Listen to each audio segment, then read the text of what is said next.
Saudara, suatu hari saya pernah sama Pak Loki diajak ke Israel, saudara. Di Israel kira-kira 10 hari. Selama di sana memang kayaknya seneng, saudara ya. Jalan, kayaknya menikmati, bahkan pada waktu di Israel itu rasanya saya itu seperti membaca Alkitab. Tapi saudara, pikiran saya tetap pengen pulang ke Surabaya. Saya masih tetap pengen merasakan nasi pecel, saudara. Ya toh. Di sana, waduh, pemandangannya bagus, tempatnya tentang sejarah bagus. Tapi saya tetap pengen merasakan namanya gado-gado. Iya. Karena apa? Saya orang Indonesia. Saya dilahirkan di Jawa. Nah, kita sebagai orang percaya, sang hari ini sudah mengenal Tuhan Yesus sebagai Sang Mesias, Juru Selamat kita. Pernahkah saudara berpikir, aku rindu kerajaannya Tuhan? Atau aku pengen yang THR aja. Aku pengen di Surabaya, atau yang rumahnya Wonokromo, saya pengennya di kebun binatang aja, nggak mau kemana-mana, saudara. Ya. Harusnya kalau kita hidup hari ini sebagai orang percaya, harusnya merindukan yang namanya pulang ke rumah, saudara. Saya pergi, saudara, pelayanan ke luar pulau misalkan. Kalau sudah lewat 1 minggu, rasanya saya kangen, saudara, sama istri saya yang tercantik di dunia. Iya toh, suami-suami kalau punya istri harus istrinya yang tercantik. Kalau misalkan istriku kalah cantik sama dia, diragukan cintanya suami itu, saudara. Tanya nanti Pak Loki, istrinya kan paling tercantik di dunia, saudara. Iya. Pasti tercantik. Nah, begitu juga kita kalau mengasihi Tuhan, pasti kita merasakan bahwa Tuhan itulah yang terbaik. Saudara, kita akan baca dulu firman Tuhan di dalam Filipi pasal 3. Saudara, mulai ayat 17 kita akan lihat bagaimana Rasul Paulus mengingatkan kepada jemaat di Filipi ini untuk mengingat bahwa jemaat ini adalah warga kerajaan surga. Saudara, warga kerajaan surga, ya kita lihat nanti firman Tuhan ngomong apa supaya kita mengerti bahwa kita warga kerajaan surga. Filipi pasal 3 ayat 17 berkata, saudara-saudara, ikutilah teladanku dan perhatikanlah mereka yang hidup sama seperti kami yang menjadi teladanmu. Filipi 3 ayat 18, karena seperti yang telah kerap kali kukatakan kepadamu dan yang kunyatakan pula sekarang sambil menangis, banyak orang yang hidup sebagai setru salib Hamasiah atau Tuhan kita Yeshua Hamasiah. Ayat 19, kesudahan mereka ialah kebinasaan, Tuhan mereka ialah, baca yang keras, apa? Perut mereka. Ya.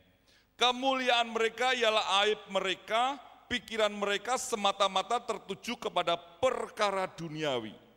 Nah, ini peringatan Rasul Paulus.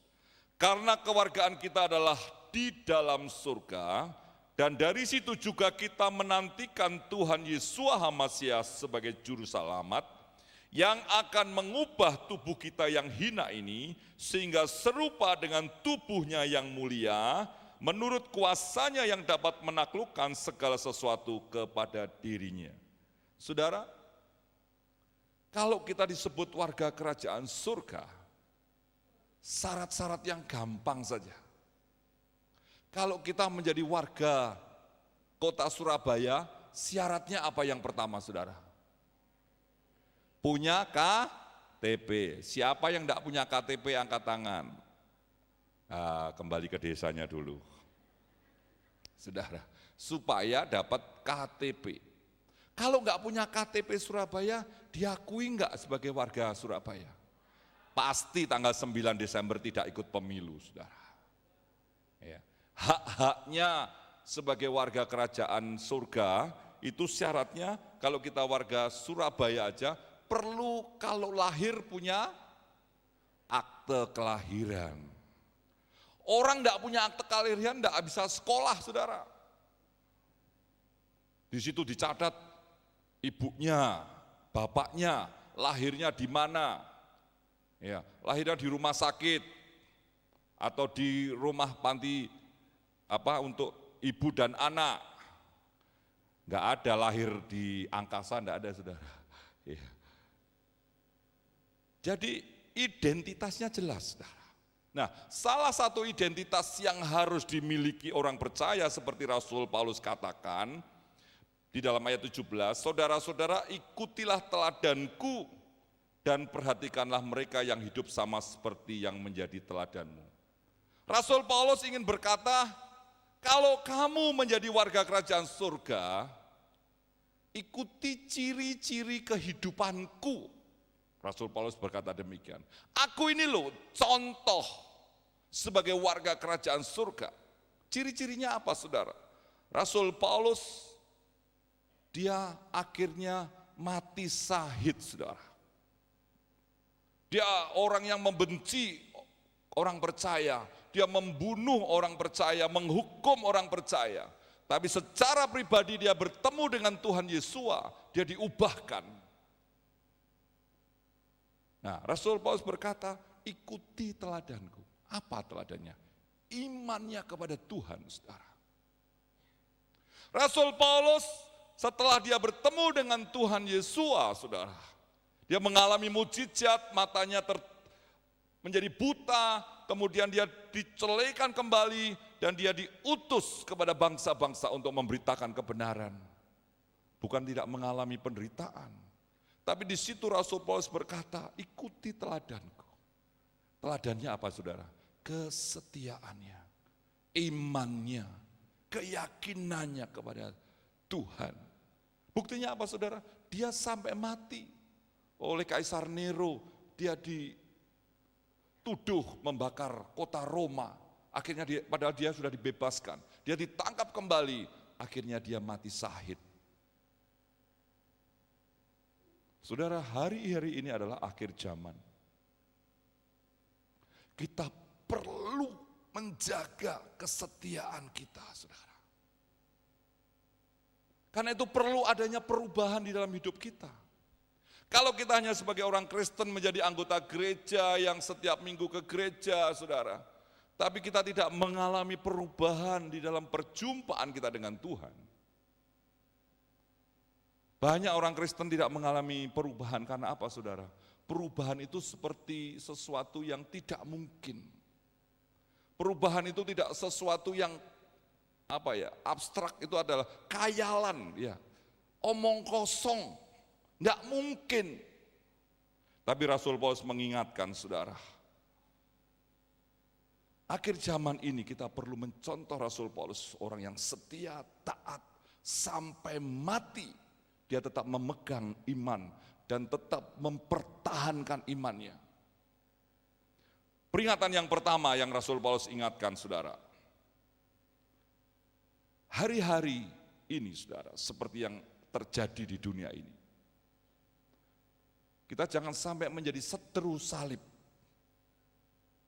Orang yang berseteru atau bermusuhan, kira-kira bisa ngomong-ngomong enak enggak, saudara?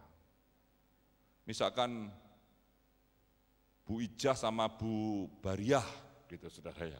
Itu sedang gegeran. Kira-kira Bu Ijah itu akan menyapa Bu Bariah dengan baik enggak? Halo Bu Bariah, halo Bu Ijah. Enggak kan? Sedang bermusuhan, dasar dia, dasar dia, dasar dia. Begitu juga kalau kita, saudara, menjadi seteru salib Tuhan Yesus, menjadi salib Kristus, menjadi seteru, saudara. Kita tidak mungkin bisa berdoa dengan enak dengan Tuhan. Kita tidak bisa bersekutu enak dengan Tuhan. Kita mau berdoa, Tuhan tolong saya, Tuhan pimpin saya. Tapi kita ada dosa di dalam hati kita. Kita masih membenci seseorang, kita masih dendam seseorang. Kita baru berkata-kata kotor kepada seseorang. Di dalam Tuhan, itu perjumpaan Rasul Paulus dengan Tuhan mengubah segala-galanya, saudara. Rasul Paulus orangnya jahat, egois, merasa dia berkuasa sehingga melakukan tindakan-tindakan yang menyengsarakan orang percaya. Tapi begitu dia bertemu dengan Tuhan, dia membela kebenaran, dia mempertahankan iman, bahkan mati syahid karena perjumpaan dengan Tuhan. Yang pertama hari ini, saudara, malam hari ini, apakah kita mengiring Tuhan? Itu mengiring yang betul-betul kita sudah merasakan perubahan di dalam hidup kita, saudara.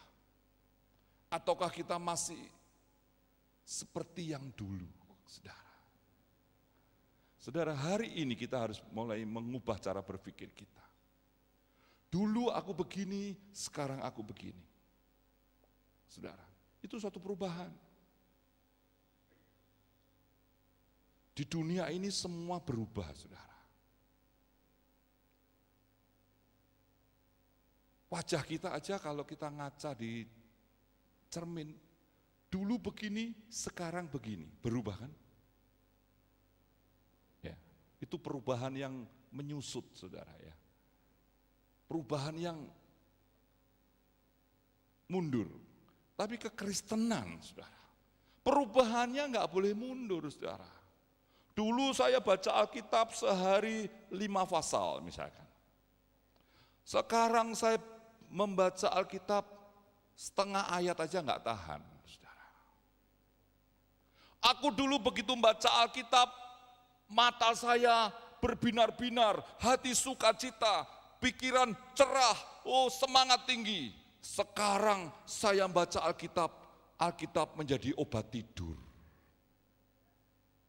Saudara, jadi orang-orang yang susah tidur, saudara, kalau dia tidak punya iman, Alkitab ini jadi obat tidur.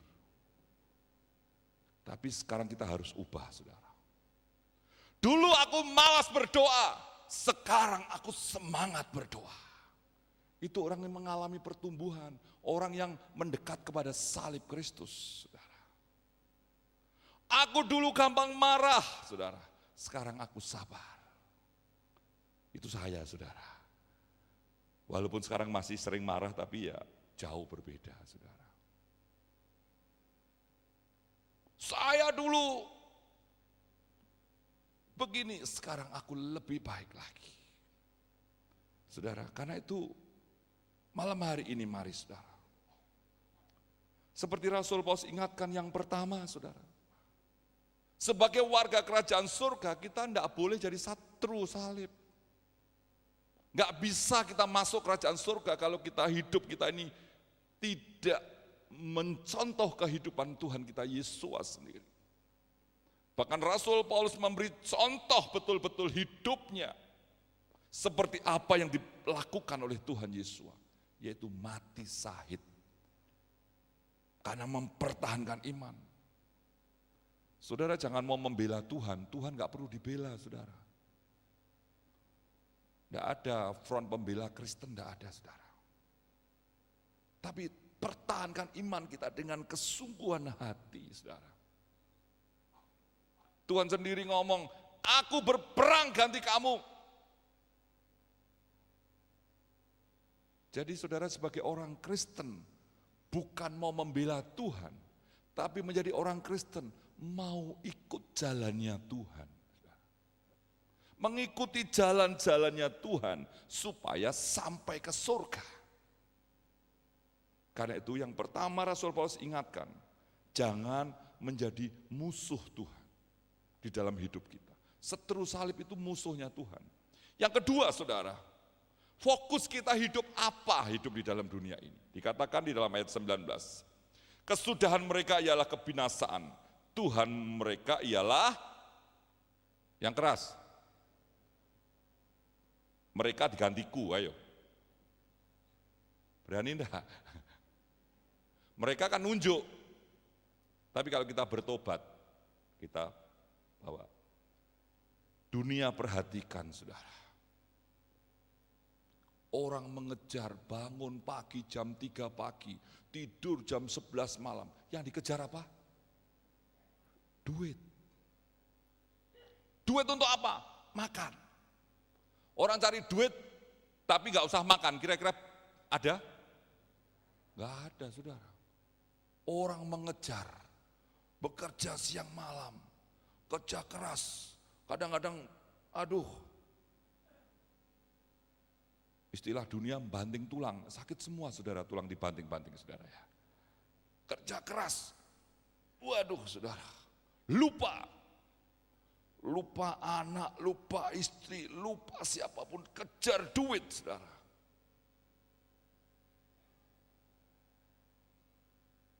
Rasul Paulus mengingatkan saudara, karena itu hari-hari ini saudara, di akhir zaman ini, mari kita kejar Tuhan. Tuhan kita adalah Tuhan yang hidup, Tuhan yang berkuasa, Tuhan yang mampu memberkati. Bukan berarti kita nggak bekerja, bukan berarti kita malas-malas di rumah, tetap bekerja, karena firman Tuhan katakan, orang yang nggak bekerja nggak usah makan. Tapi pekerjaan ataupun mengejar berkat itu bukan menjadi Tuhan kita.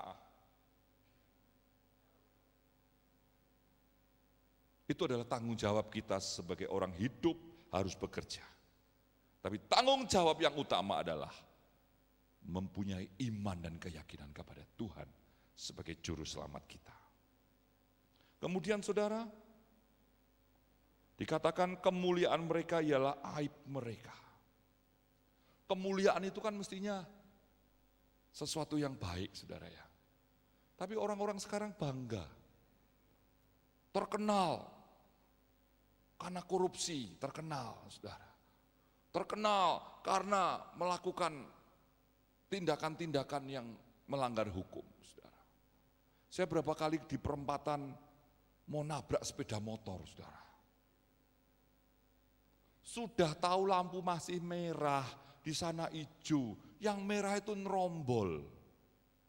Itu kalau ketabrak, kemudian ketahuan yang naik sepeda motor itu orang Kristen, kira-kira gimana saudara? Di sini ada enggak ya tukang nerombol lampu lalu lintas ya saudara? Enggak ada ya? Apa? Banyak. Saudara, istri saya sampai kaget. Jadi waktu saya jalan padahal enggak ngebut saudara, tapi dari sini ngelawan, macet saudara. Untung saya sudah berubah, kalau enggak jendela saya buka saudara, kebun binatang itu keluar semua dari mulut saya saudara. Saya gemes aku gitu toh saudara. Jendela saya buka tapi saya ngomong, hati-hati gitu toh saudara. Kalau dulu saudara, sudah perang Brontoyudo saudara. Ya.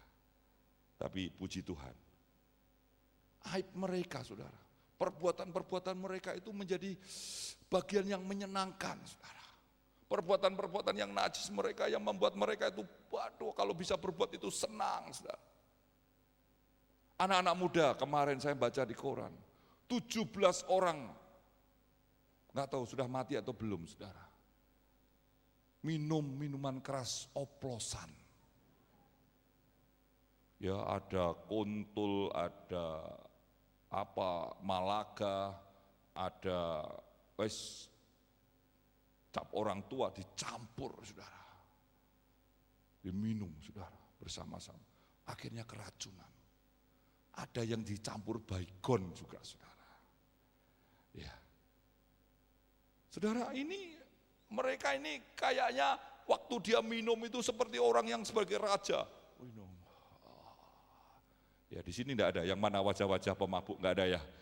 Orang mabuk itu kadang-kadang membuat kita itu, jadi di jalan itu mabuk. Nanti kalau saudara mabuk tak campur ada kelompok di sini yang pemabuk saudara. Jadi bangga kalau dia tuh mabuk itu bangga. Kalau dia bawa Johnny Walker, bawa apa itu bangga rasanya naik sepeda motor. Aduh kadang-kadang. Kemudian saudara, pikiran mereka semata-mata tertuju kepada perkara duniawi. Hari ini pada saat saudara ibadah, pikiran saudara apa? Saya mau tanya, jawab di dalam roh saudara. Pada saat saudara masuk gereja ini. Apa pikiran saudara? Mau dengarkan musik, wow, WL-nya enak, lagu-lagunya enak, saudara. Atau saudara hanya pengen melihat siapa yang khotbah. Atau saudara datang ke sini pengen ngomong satu kanan kiri, saudara. Lama sudah enggak ketemu sama ibu itu, bapak itu, saudara kumpul. Kalau itu hanya pikiran saudara, itu saudara sangat rugi sekali. Saudara, saya mengambil komitmen setiap saya ke gereja, saudara, saya selalu merindukan perjumpaan dengan Tuhan. Karena Tuhan yang mengasihi kita. Tuhan yang menyayangi kita. Tuhan ingin kita itu merasakan kasih dan kemurahan-Nya. Kalau saudara datang ke sini, saudara, sekedar perkara-perkara duniawi, hanya sekedar pokoknya mendapatkan sesuatu secara duniawi, saudara tidak akan mengalami sesuatu yang lebih lagi, saudara. Mengapa saya mau menjadi hamba Tuhan? Karena saya rindu, saudara. Saya melihat perkara-perkara yang belum pernah terjadi. Belum pernah saya alami. Belum pernah yang muncul dalam pikiran saya. Belum pernah muncul dalam hati saya. Itu yang dijanjikan Tuhan. Kalau saya jadi hamba Tuhan hanya pengen dapat berkat duit, saudara. Buat apa saya jadi hamba Tuhan? Kalau tidak ngalami apa-apa. Tapi begitu saya mengambil keputusan jadi hamba Tuhan, Tuhan, saya harus ngalami. Dari sesuatu yang tidak mungkin menjadi mungkin. Dari sesuatu mungkin persoalan yang begitu berat, tapi Engkau memberikan jalan keluar. Dari sesuatu yang belum pernah aku lihat, Tuhan nyatakan di dalam hidup saya, sehingga saya bisa melihat Tuhan yang aku sembah adalah Tuhan yang hidup. Saudara, kalau saudara tidak punya kerinduan melihat Tuhan yang hidup, Tuhan itu nyata, saudara. Iman Kristen itu nyata. Perubahan hidup kita itu harus nyata. Nanti akan kita lihat, saudara. Di dalam ayat yang ke-21, Tuhan dia mengatakan, yang akan mengubah tubuh kita yang hina ini, sehingga serupa dengan tubuhnya yang mulia. Menurut kuasanya yang dapat menaklukkan segala sesuatu kepada dirinya. Saudara, mari kita renungkan hari ini. Apakah kita sudah berubah? Saudara, perubahan itu nyata. Saudara,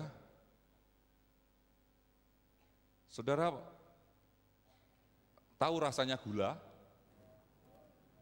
Tahu rasanya gula? Apa? Apakah Bapak atau Ibu di sini, sebelah sini, merasakan manisnya gula? Sekarang ini loh, merasakan manisnya gula enggak? Loh kok bisa ngomong gula manis? Rasanya garam apa Bapak Ibu di sini? Asin. Sekarang merasakan asin? Nah, supaya bisa ngerasakan asin atau manis harus ada gula atau garam. Kalau saudara pegang gula sama garam, saudara bau, bisa membedakan enggak? Bisa, ya. Tadi lidah bisa merasakan manis atau asin, betul? Kalau di bau bisa merasakan ini gula atau garam. Kalau dipegang terasa enggak itu gula atau garam? Terasa. Nah, saudara, kita baca dulu. Di dalam 2 Korintus 5 ayat 17. Ya. Jadi siapa yang ada di dalam Hamasiah, ia adalah ciptaan baru. Yang lama sudah berlalu, sesungguhnya yang baru sudah datang.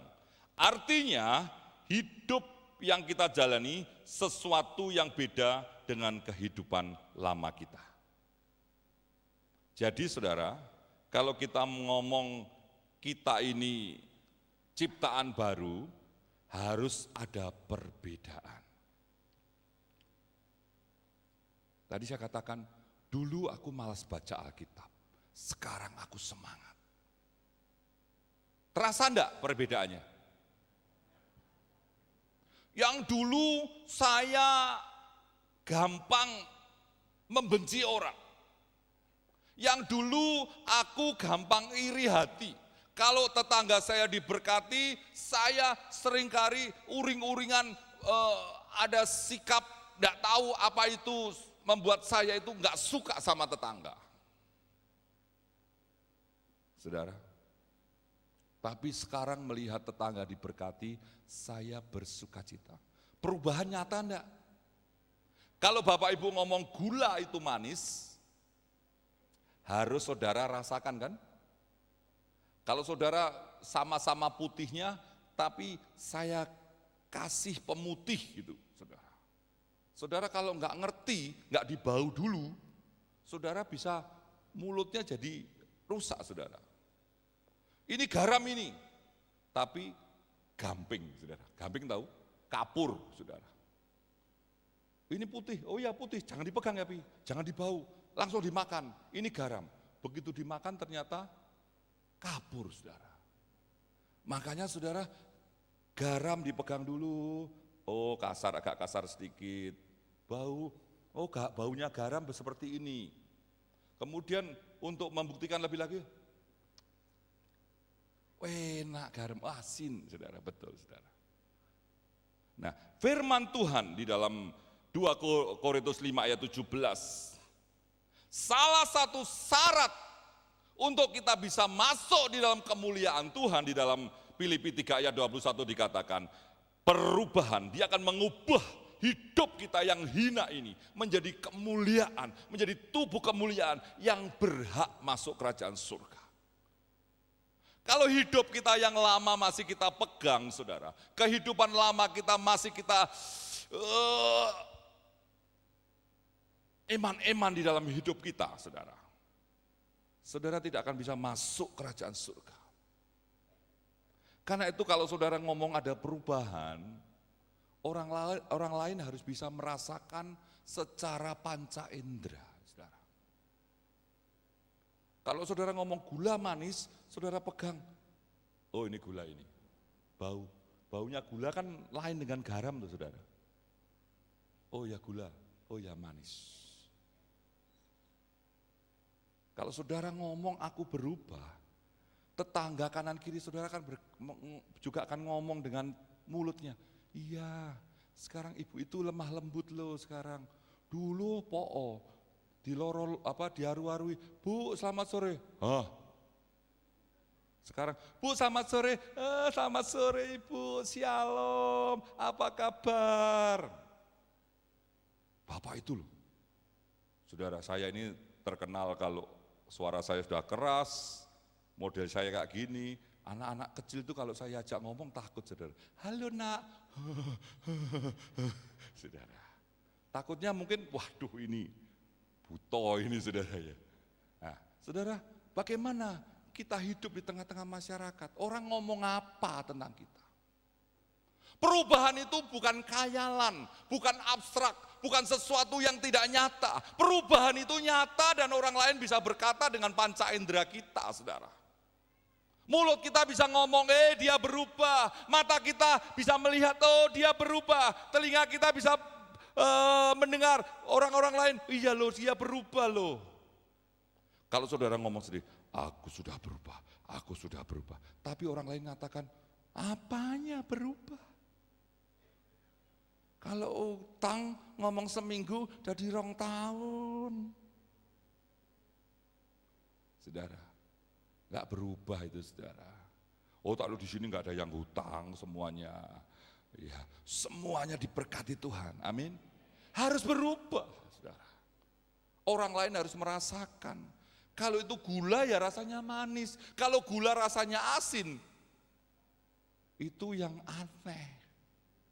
Kalau orang Kristen hidupnya dikatakan hidup yang penuh dengan kasih, penuh dengan lemah lembut, panjang sabar, murah hati, kebaikan, yaitu orang lain harus merasakan. Apa? Orang Kristen setiap hari ke gereja, aduh rasanya kalau jadi tetangganya nggak suka, kenapa? Setiap hari piring terbang. Suami istri, orang lain dengan, aku seneng loh, lihat Pak Karto sama Bu Karto. Kenapa?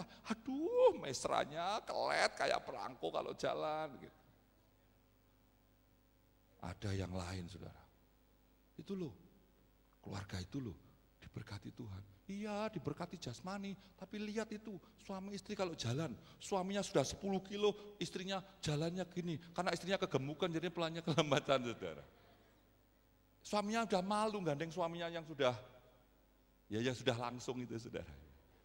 Harusnya kalau suami, aduh sayang. Begitu juga kita dengan Tuhan, saudara. Kita harus buktikan perubahan hidup kita, saudara. Jadi orang Kristen hanya jangan seneng barunya, saudara. Barang baru itu menyenangkan. Coba kalau saudara ibu-ibu ya, kalau punya rok baru, pakai rok itu. Tapi kalau sudah 2 tahun sudah apa saudara? Suruh buang. Kekristenan bukan begitu, saudara. Kalau di gereja jadi baru, tapi kalau di luar enggak baru lagi, saudara.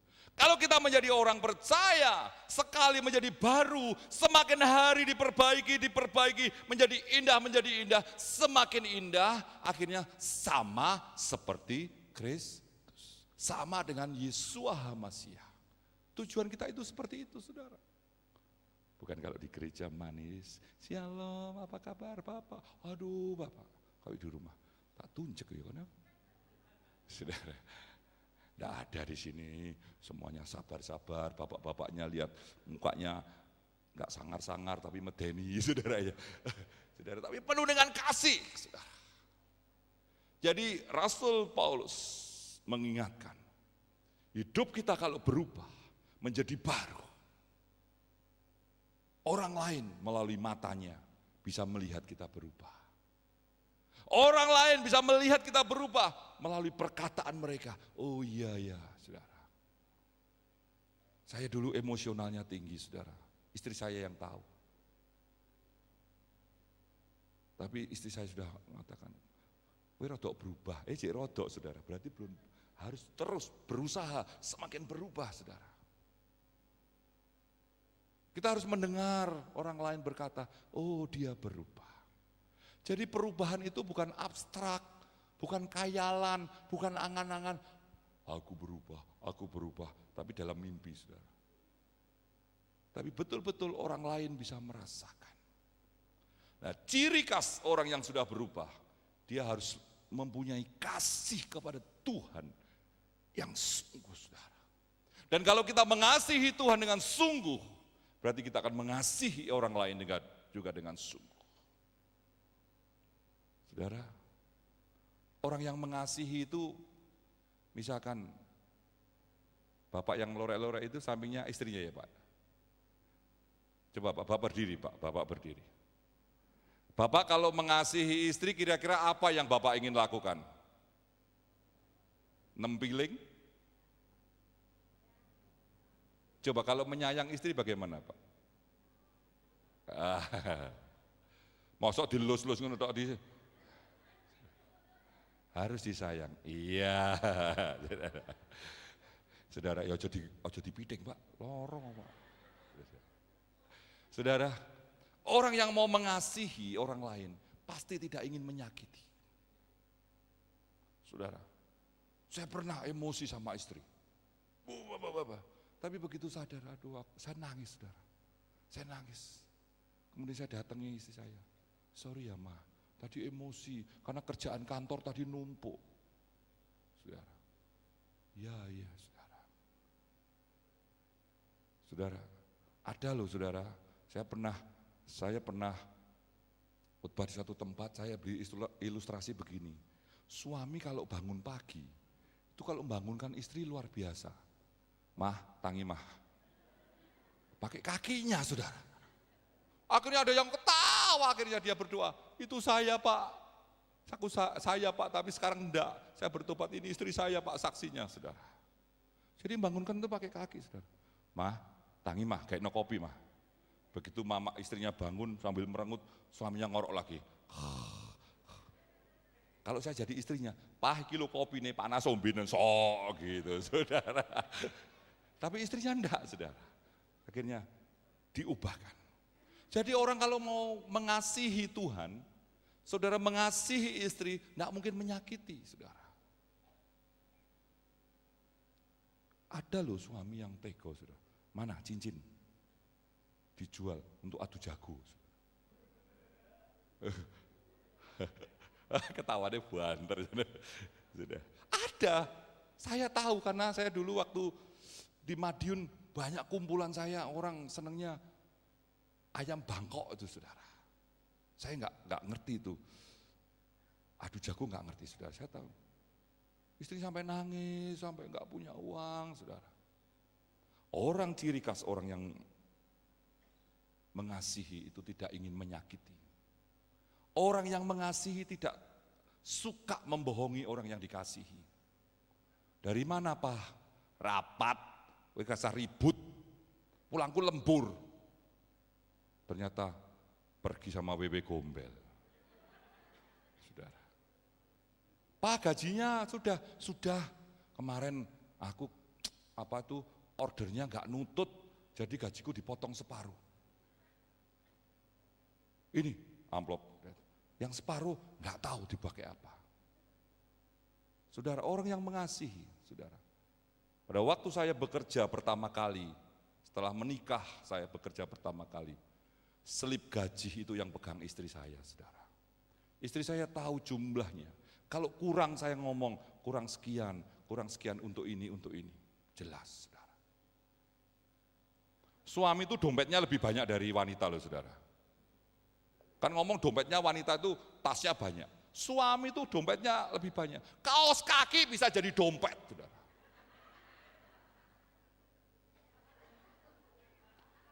Kaos kaki bisa jadi dompet.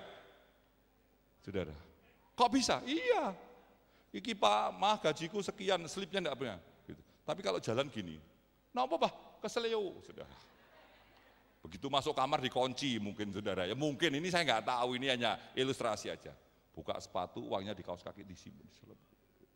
Oh enggak ada di sini bapak-bapak, dompetnya cuma satu di belakang tok. Gitu, kaos kaki jadi dompet. Saudara. Orang kalau mengasihi tidak akan membohongi. Gila mah gajiku sekian, kemarin kena potong karena saya ngerusak ke alat apa di pabrik. Saudara.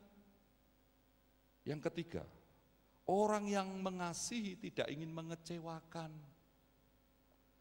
Saudara, kalau istrinya mengalami kecewa, misalkan dia beli rok baru, tiba-tiba roknya sobek, istrinya sedih, sudah mah, jangan kecewa, sudah sobek nggak apa-apa, aku nggak marah, nanti tak belikan baru lagi, saudara.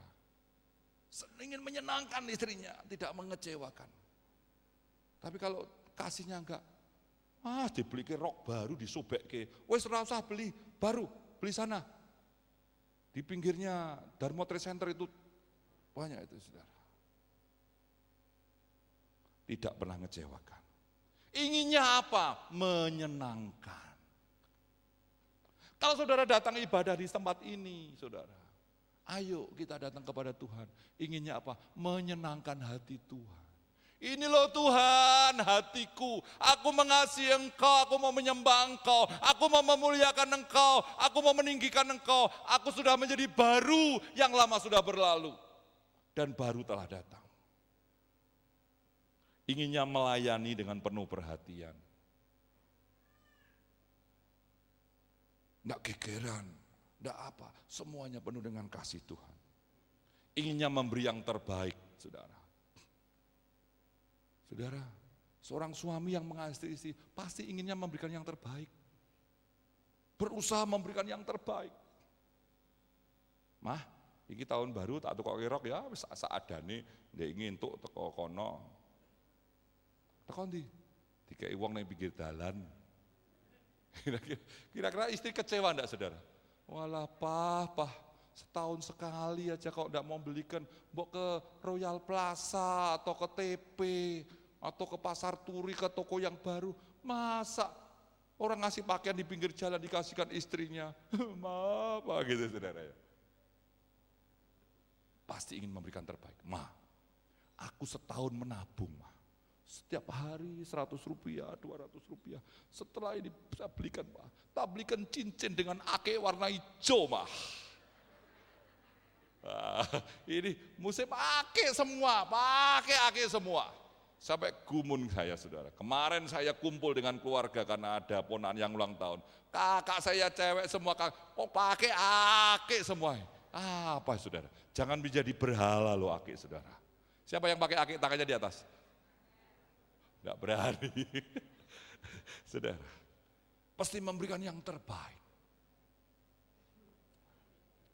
Saudara, sebagai ayat penutup, mari malam hari ini kita rindukan. Rasul Paulus mengingatkan kita akan menjadi warga kerajaan surga. Kita harus menjadi sahabat Tuhan kita Yesua, bukan seteru. Tuhan kita adalah Yesua HaMasiah. Dan Tuhan sendiri akan mengubah hidup kita menjadi kehidupan yang mulia. Dan kita memang adalah ciptaan baru yang lama sudah berlalu. Dan perubahan yang baru itu harus nyata, bisa dirasakan. Seperti gula, kalau kita makan gula manis, ya seperti itulah. Bisa dirasakan. Orang bisa melihat dengan mata kita. Orang bisa melihat dengan mata jasmani bahwa kita berubah. Dengan telinga orang bisa mendengar perubahan itu, saudara. Supaya kita akan menjadi sesuatu yang luar biasa. Karena kita mengasihi Tuhan, orang yang mengasihi Tuhan melakukan kemampuan, segala kemampuannya untuk menyenangkan hati Tuhan. Maliaki 4 ayat 2 sebagai penutup.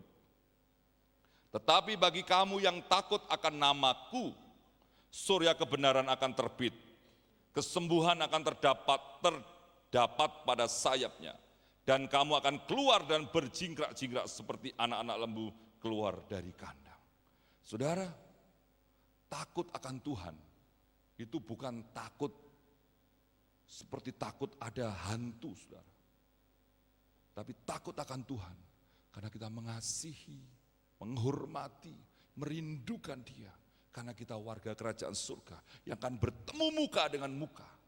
Suatu saat sikap kita yang mengasihi Tuhan, orang akan melihat, oh benar, orang Kristen, orang yang mengikut Tuhan Yesus itu hidupnya indah. Saudara, matahari terbit pagi dari tidak kelihatan. Kelihatan cahaya yang memerah terus sampai matahari bersinar sepenuhnya, saudara. Kekristenan harus seperti itu. Kalau itu terjadi, saudara akan mengalami yang namanya hubungan pribadi dengan Tuhan nyata. Dan orang lain mengatakan, iki lo, warga kerajaan surga. Karena hidupnya menteladani kehidupan Kristus.